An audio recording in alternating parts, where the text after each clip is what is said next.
राज्य सरकारचं शेतकऱ्यांच्या प्रश्नाकडे लक्ष वेधण्यासाठी खासदार डॉक्टर अमोल कोल्हे व खासदार सुप्रिया सुळे यांनी जनआक्रोश यात्रा काढलेली आहे। आपल्या सोबत आहेत खासदार अमोल कोल्हे। खासदार साहेब, काय सांगाल, ही जी जनआक्रोश यात्रा आहे याचा नक्की काय उद्देश आहे? नाही, याची 6 ज्या प्रमुख मागण्या आहेत या समोर मांडलेल्या आहेत। यामध्ये कांद्याची जी निर्यात बंदी ही तात्काळ उठवली जावी, दूध उत्पादक शेतकऱ्यांना जे अनुदान आहे ते सरसकट देण्यात यावं, बिबट प्रवण क्षेत्रामध्ये दिवसा 3 फेज लाईटचा पुरवठा हा करण्यात यावा, शेतकऱ्यांच्या मुलांना शैक्षणिक कर्ज मिळण्यामध्ये ज्या अडचणी येतात त्यासाठी एक सुलभ धोरण आखण्यात यावं।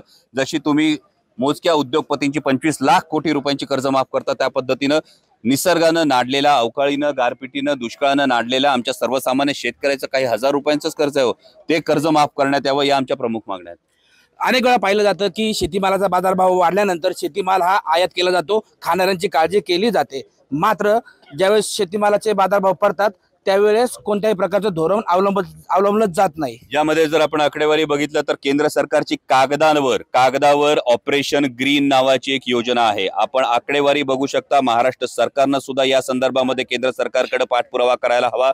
जेव्हा जेव्हा शेतीमालाचे भाव पडलेत ऑपरेशन ग्रीनच्या माध्यमातून गेल्या अनेक वर्षांमध्ये महाराष्ट्राला कोणताही निधी दिला जात नाही, त्यामुळे शेतीमालाचे जेव्हा भाव पडतात तेव्हा केंद्र सरकार आमच्या मदतीला येत नाही, पण जेव्हा आम्हाला 4 पैसे मिळण्याची आशा निर्माण होते तेव्हा मात्र निर्यात बंदीसारखे निर्णय लादून आमच्या ताटात माती कालवण्याचं पाप केंद्र सरकार करतं। हमी भावाबद्दल कांदा निर्यातीवरती आवाज उठवल्यानंतर आपलं संसदेतून निलंबन करण्यात आलं आहे, काय सांगाल?